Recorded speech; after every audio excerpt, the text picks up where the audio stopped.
Welcome to the second part of the series, Want to Break into Cybersecurity.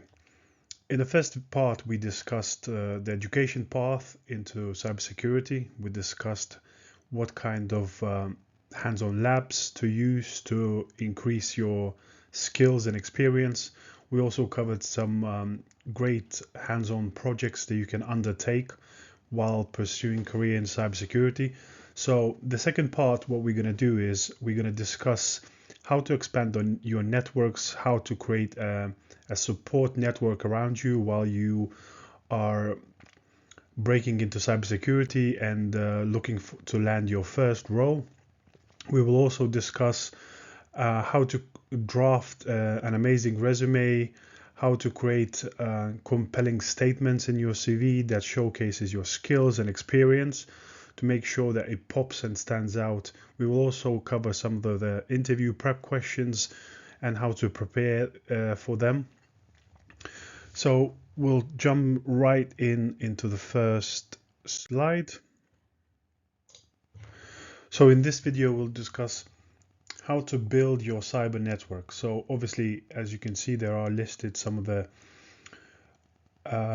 applications that you can use to build a network, such as LinkedIn, Discord. But the key point what I'm trying to say across, guys, that once you start in your cybersecurity journey, you need to find the like-minded people who are on the same journey, as well as those who are already in cybersecurity. So you can have sort of a support network that can answer any of your questions, that can provide guidance, can showcase the tools and experiences they have. It can be a tremendous benefit to dispel any myths, as well as just to share the knowledge between the group. So, you starting out, great ways LinkedIn. So, use the limit that you have. So normally I think within a week you are allowed to send 100 LinkedIn invitations to your network. So make sure you use that 100 wisely every week and make sure you send as many connections as possible in the people who are already in the cybersecurity industry, people who are studying to break through into cybersecurity industry, because this network will be invaluable in your pursuit of your landing of your first role. Don't forget, some of the ones might be hiring managers. Get insights from recruiters who are always working with various hiring managers and clients who can give you some insights, what clients are looking for, what specific skills to develop. Also, how to manage your path into self-development. There's also various Discord channels where people provide various advice around CVs, around interview preparation. There is various things like InfoSec Live. There is Discord channel. There is various military vets groups that share. That they have mentors on the platforms that share their knowledge. They book slots for you to do interview prep or also practice interviews. Find on Twitter as well cybersecurity influencers or cybersecurity professionals who share the news, who share their skills, who share their knowledge. You can also participate in things like OWASP local chapters. Each region has their local chapter, whether it's OWASP London, OWASP, Washington or Detroit. There is many of these chapters locally that you can participate in. Another great part of the series is B-Sides events. So B-Sides, again, they have local events in each area that are great to participate in, potentially even, craft your first presentation. I think, it's often underestimated how magical can be creating your first presentation and presenting to the like-minded individuals. I think, as we discussed previously, everyone has the imposter syndrome and it feels like a daunting task. It was the same when I was preparing for my first presentation, but it can give you such a massive boost presenting, preparing, understanding how to portray your ideas, how to, keep to a time limit. There's also various, Slack groups, Slack communities where cybersecurity professionals create all kinds of events. They post video series, video events that you can participate in and grasp more knowledge. There is various WhatsApp groups. I'm in a couple of WhatsApp groups that have various CISOs around the globe that share their knowledge, share their experience around various tools, around various frameworks. There's also Facebook groups. There is even certificate study groups that are really great for you. I'm a member, for example. You remember I showed you guys in the first video. So you got CompTIA courses like A+, Network Plus, and Security Plus. So each of them has a study group for Jason Dion, for Mike Myers. But the key point in this probably slide is get yourself a mentor. There is loads of tremendous security professionals that volunteer their time for cybersecurity juniors who are breaking into cybersecurity to provide feedback, to provide knowledge, and to help them, whether it's interview prep, CV tailoring, finding out jobs. Getting mentors can open so many doors as well, especially potentially highlighting some roles that are available. Expanding your network can be a tremendous benefit of landing your first role. And I'm saying that because as we discussed in previous videos as well, in junior level, when you have a job ad, sometimes you have 200, 300, 400 applicants in each job description. So standing out of 300, 400, 500 people can be very, very difficult. So expanding your network and having people in various industries, in various companies, can be a great way to get a reference, to get a referral, understanding more about company culture before you apply, because when you work with various recruiters, various people, their ability to put your CV at the top of the pile can change your application process. Because imagine if you're competing against 500 people, but if you get a referral, they might get 2, 3, 5 referrals. Those 5 CVs normally will go at the top of the pile. So there's a much higher chance that your CV will be looked at and potentially considered for a role. So that's how we build a network. Now, how do we build a great CV? So first of all, I wanted to discuss some of the pitfalls and some of the mistakes that I still see juniors making while they are crafting their CV. The first and foremost, I understand sometimes when you are looking for a role, you want to cover as much ground as possible. So sometimes you want to send tens or hundreds of applications during the week. But the problem is, if we have a CV that's not tailored for specific job ad, the chances are it's highly unlikely that it will stand out or match the requirements. So the key goal is look at the job description, look at the requirements for that job, for that specific job, and see how you can tailor your achievements, your skills to that specific job ad. I think and I truly believe that sending few quality applications will yield higher benefits than sending loads who are generic. Secondly, don't have a CV that has more than 2-3 pages. Some people have elaborate CVs of 7-8 pages. As we discussed previously as well, when I'm hiring people, if I have a large number of applicants, each CV gets maximum 20-30 seconds. So I have to look at how succinct and how you are able to summarize your skills, your experiences, and make them stand out. And long, elaborate CVs really can achieve that. Secondly, have a ridiculous email address. We've all been there. We've all done it. We possibly created an email address when we were 15 that might be rude, might be funny, but when you start looking for jobs, you have to change and have a professional email address, because you can't put anymore a funny or ridiculous email address on your CV. Also, try and avoid big chunks of text. The key point here is that if you have, for example, normally you will start with something like a personal summary or personal statement, try and break that down into smaller paragraphs. Don't create one big chunk of text because nobody will ever read it. Sometimes, obviously, we try to get nice visuals and we create elaborate fonts. That's a big no-no as well. Keep it simple, something like Arial or Times New Roman, some kind of similar font that is easy to read, easy to digest, because hiring manager always wants to get to the information as soon as possible, read the most important bits, and pass that CV whether it's a yes or no.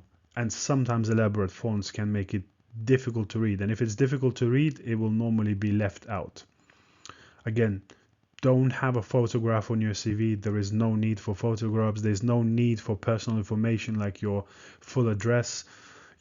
It's enough to have your name, your email address, and potentially the city where you are based at. You don't need the full address. You don't need too much personal information in your CV.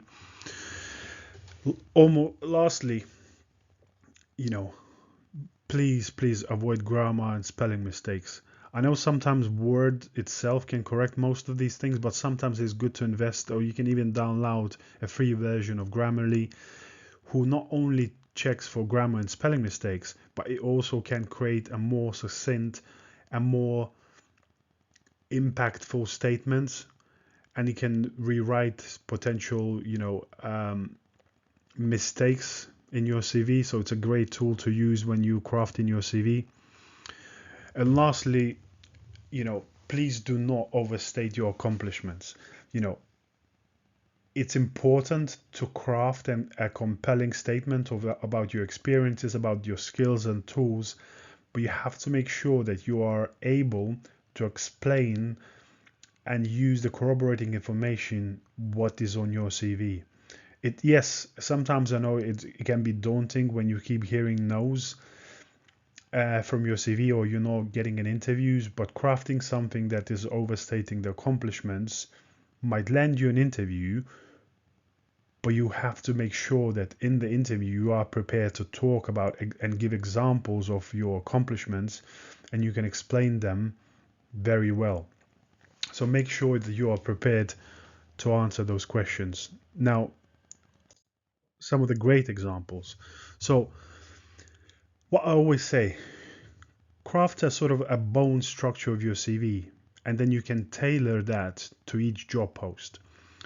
And what do I mean by that? Look at the requirements, look at the skills and potential role responsibilities, and see and look at the keywords that they're looking for in that job description.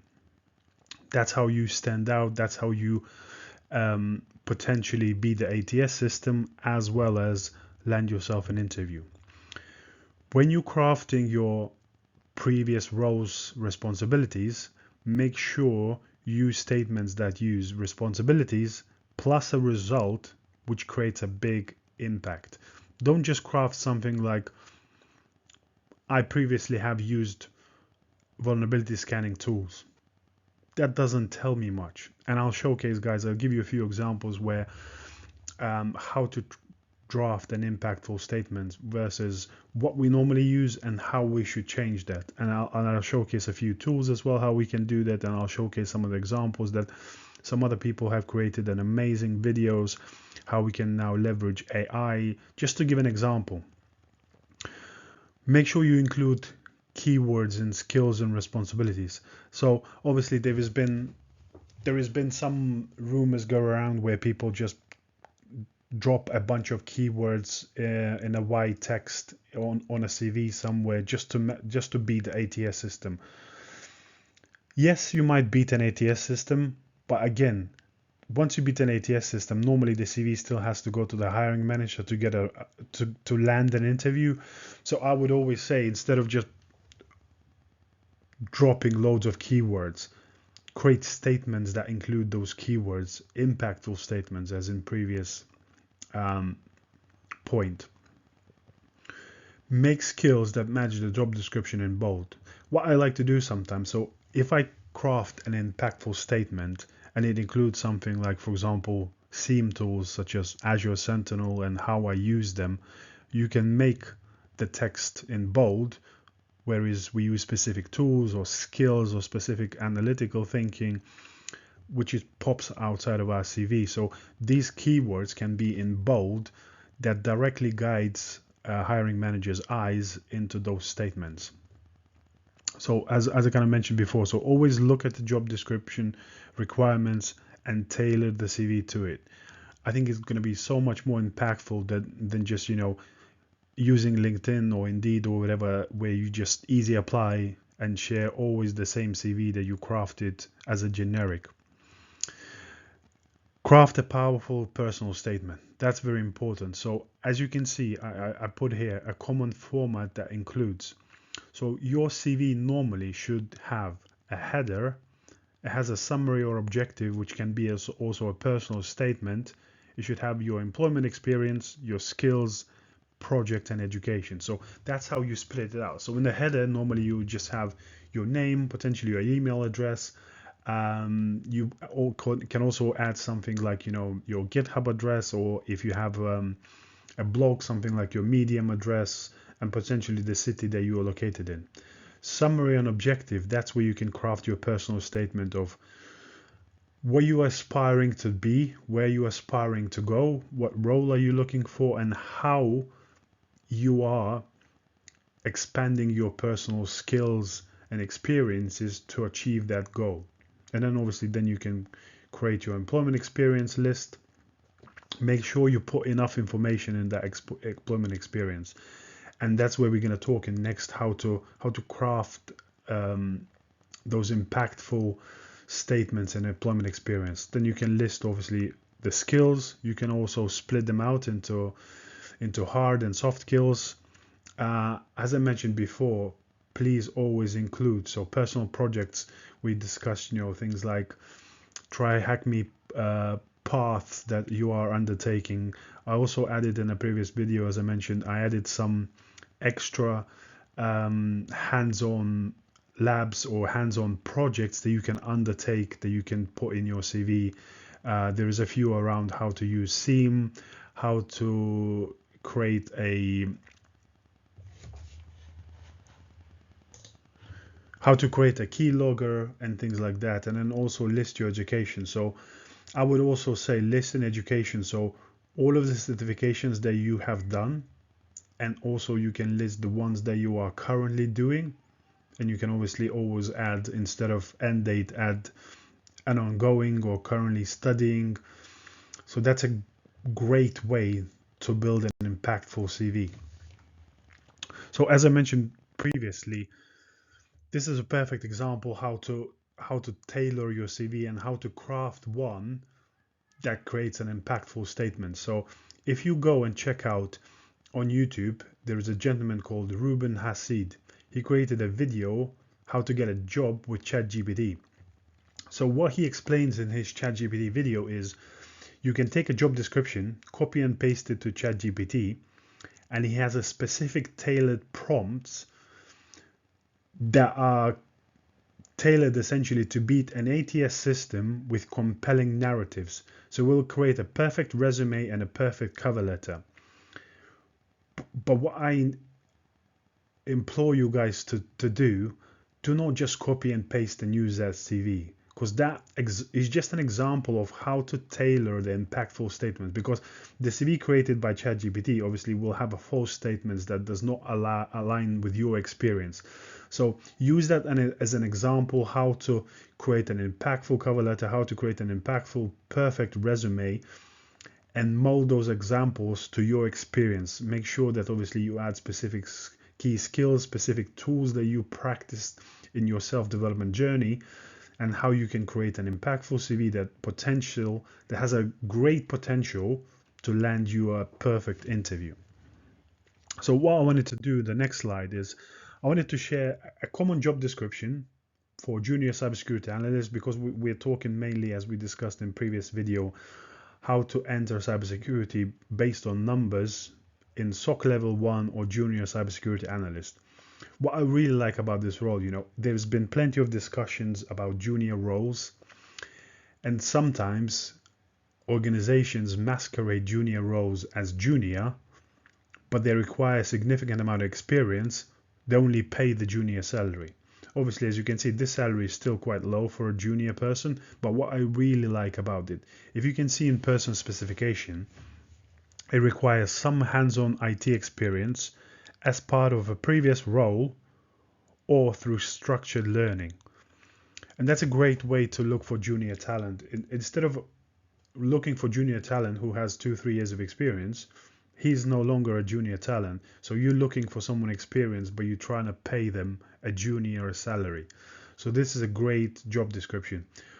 The reason why I wanted to bring this job description, I have created some impactful statements that potentially align to this role. So as you can see at the bottom, the role. So the successful candidate will undertake the following duties. So I took some of these examples and created and translated how from people normally write statements and how to create an actual impactful statement. So that's how you should tailor your CV to create the biggest impact and showcase your skills that will stand out from the rest of the crowd and has the potential for you to land an interview.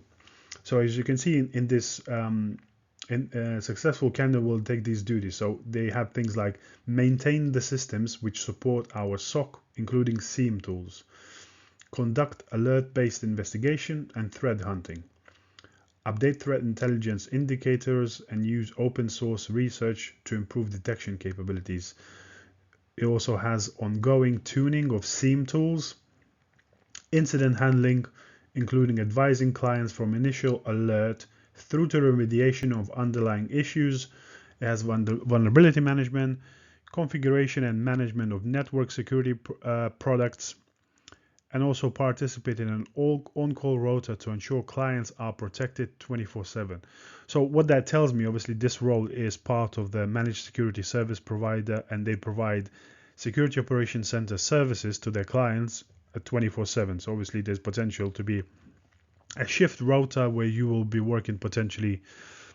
It depends how they split it out. It has potential probably to be 12-hour shifts with 4 days on and 4 days off. Or sometimes they split it. You do 2 days, 2 nights, 4 off. And then there is an ongoing rota. So if we look at some of these duties, that's how I create an impactful statement. So potential. So there is one about, I have experience with vulnerability assessment tools. That's how normally would people write in their CV. Versus, that's how I would craft an impactful statement in your CV. So proven ability to use vulnerability assessment tools to identify and remediate security risks in complex IT environments. Experience in using Nessus, Nmap, and OpenBAS to scan for vulnerabilities, prioritize risks, and recommend remediation strategies. Strong analytical and problem-solving skills with a commitment to staying up to date on the latest security threats and vulnerabilities. So that's how you would craft an impactful statement. And again, this is just an example, but you can add and remove specific tools, whether you have experience or not. I shared with you guys before, there is projects where you can use OpenVAS, which is an open source vulnerability tool. You can use Nmap to do vulnerability management. Nessus, I'm not sure if they have a free version. That might be only enterprise level tool that you can use, but again, you can remove Nessus and use the other two, and you can even highlight them, as I mentioned before, in your CV in bold, so it stands out, so you have experience with those two skills in your personal development path. Now if we take another responsibility from that CV, so have experience configuring and managing network security protocols. That statement doesn't tell me anything, and now and again people keep putting those kind of statements in CV. So versus that, we have expert in configuring and managing network security protocols with a focus on firewalls, intrusion detection systems, and VPNs. Proven ability to design, implement, and maintain security configurations that meet the needs of complex organizations. So that's another impact statement that showcases your skill in managing and configuring network security protocols and tools. Next one, we discussed again, there's been various labs that I shared with you how to get some skills in SIEM. So have experience using SIEM tools, or sometimes you even put some of the tools names as well. But versus that, impact statement would be proven ability to tune and optimize SIEM tools to improve security visibility and threat detection. Experienced in using Splunk, QRadar, Elasticsearch to identify and address false positives, improve correlation rules, and implement custom dashboards. So that's again amazing, impactful statement that showcases SIEM tools, showcases SIEM understanding between false positives, how to improve correlation rules and how to create custom dashboards. Because, these are the key skills that you will be working once you land your first role in a SOC. So having preparation to master some of those skills, as well as how to master writing those impactful statements, can definitely make you stand out from the crowd. And then the last one, have experience with threat intelligence. So again, that doesn't tell me much. Even if you add a couple of tool names, that's not an impactful, that's a short sentence that doesn't tell me much as a hiring manager. So versus that, we can say proven ability to update threat intelligence indicators and use open source tools to improve detection capabilities, experience in using variety of threat intelligence sources, including public available feeds to identify new threats and update existing indicators, strong analytical and research skills with a commitment to stay up to date on the latest threat intelligence. Another very impactful and amazing statement that you can use for your CV. And you can create these kind of similar ones around anything, but that's how you look at job description, look at the responsibilities and roles, and how you create an impactful statements on your CV that showcases those skills. You can add that in potentially in your personal summary, because obviously you have to tailor where you're going to put that, because obviously if you're starting out and you don't have any experience in cybersecurity, obviously you can't plug these into your previous experience. But key also is how you can transfer some of the skills from previous roles into cybersecurity, and as well how to craft the personal statements whether it's your home lab, whether it's your personal projects or personal training path that you undertake to craft these impactful statements. And then we'll discuss a few questions and a few examples about how we can prepare for common questions and common interview examples. So I've just put a few, but you can obviously also, guys, Google and find some more. But these are the main ones. So normally, time and time again, these questions come up in sort of junior level cybersecurity interviews, especially SOC level 1 or junior cybersecurity analyst. So the question is, what is vulnerability, threat, and risk? And sometimes, obviously, and that's why I created a cybersecurity risk series as well. People miscomprehend and don't really understand what is the difference between the three. So vulnerability essentially is a gap in your controls, is a potential, gap in your controls can be something like there's a new vulnerability. What we mean, so there is a potential patch of new software which we have not deployed. So that creates a vulnerability in our estate. Threat, it can be a threat actor, can be insider threat, is essentially someone who can exploit that vulnerability. So essentially what I mean is, if we remove either vulnerability or a threat, there is no risk, because risk is essentially vulnerability times threat. So without either of them, there is no risk. So what do we mean by, if we remove vulnerability, even though there is a threat, the risk does not exist because we removed the vulnerability. We patched the system. We created a security control that makes that vulnerability does not exist in our systems anymore. So that's what it is. So vulnerability is a potential gap in our environment. Threat is someone who can exploit that, and risk is essentially potentially an impact that will be caused by someone exploiting, by a threat exploiting that vulnerability. So essentially it can be a monetary loss, it can be a reputation damage and things like that. Another thing where people sometimes don't really know how to answer the question. So what is the difference between hashing and encryption? So hashing is a one-way function. It can't be reversed. So hashing is essentially what we use to protect data integrity. Whereas encryption, it can be reversed and it essentially protects confidentiality. So if we look at the CIA triad, which is confidentiality, integrity, and availability, we normally use encryption to reduce the potential risk of confidentiality, whereas hashing we use to protect integrity, whereas data and transfer so we use hashing to make sure that, for example, what we can do is we can hash a text, send it to someone, and they can hash on their end, and if the hash is matched, that means the integrity was protected and that data did not change during the transfer. Again, what is the difference between TCP and UDP? So that's again something that normally people fail to understand and comprehend. So TCP is a transmission control protocol, which is essentially connection-based protocol. You need to establish a connection before the packets are being sent through TCP. And normally sometimes they will even ask, can you explain how TCP works? Or they will ask how we work, what's the steps in a three-way handshake. So you have SYN. First of all, the client will send a SYN pack to the server. The server will reply with a SYN ACK, and then the client will reply with an ACK, and then you establish a connection.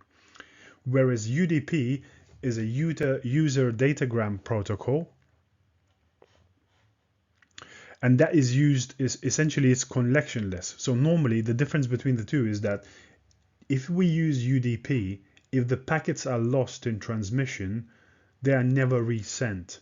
So UDP we use for things like streaming, for gaming, because we don't mind if we lose one or two packets in that transmission, whereas TCP we use normally for authenticated sessions, something like when we log into the bank, where we browse a specific website that requires accurate and timely information.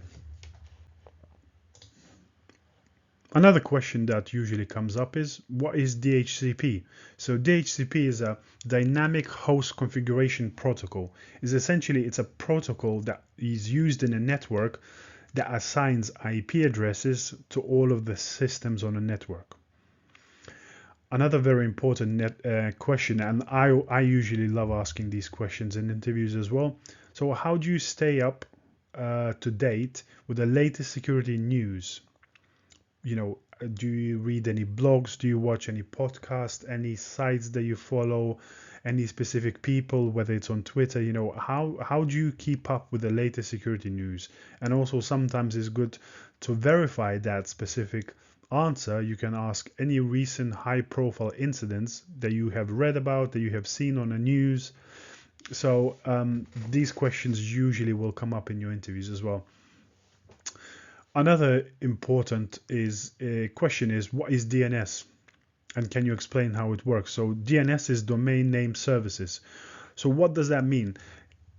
Normally machines, as we know, they communicate via IP addresses.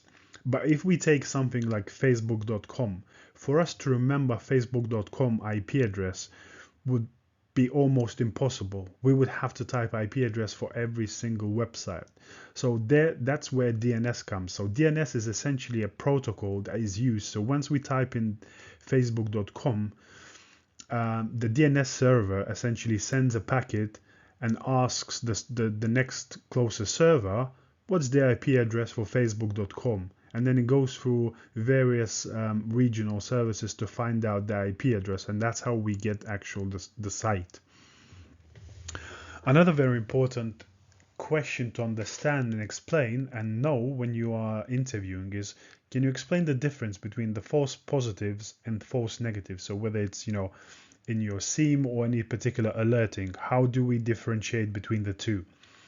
So false positive is something that the system, whether it's intrusion detection system, intrusion prevention system, or SIEM, it sends a signal or an alert when they shouldn't have. So essentially it highlights that there is an incident where there wasn't one. So that is a false positive.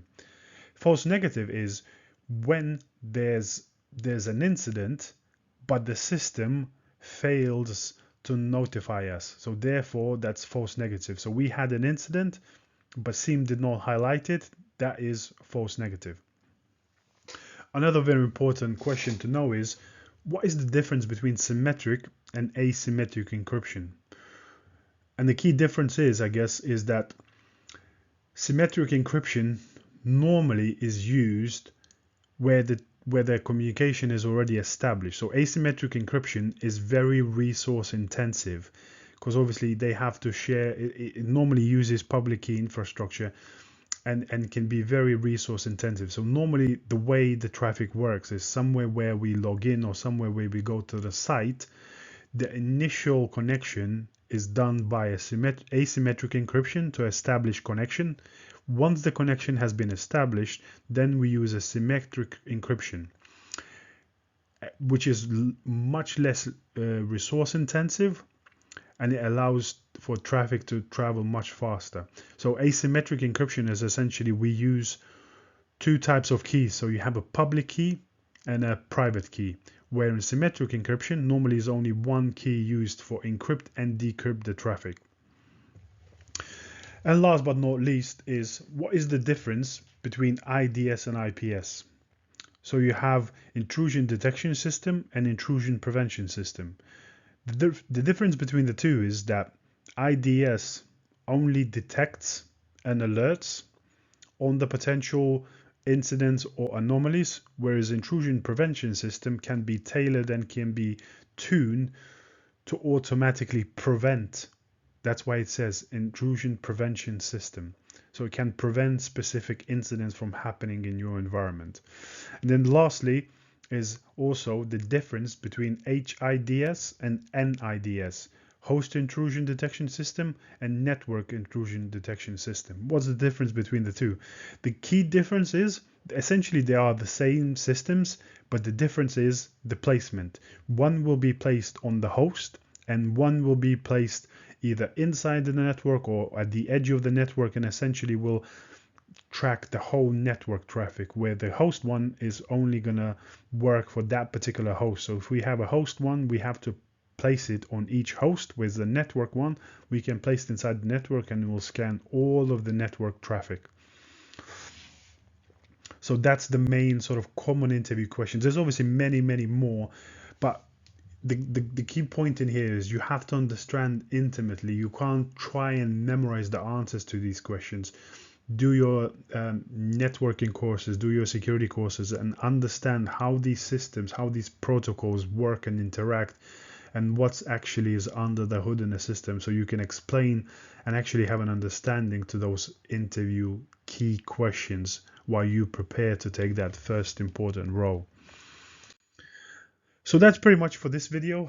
What I wanted to also, and I thought would be helpful to expand the video series, what I wanted to expand it to is potentially to cover in the next videos some various cyber career pathways.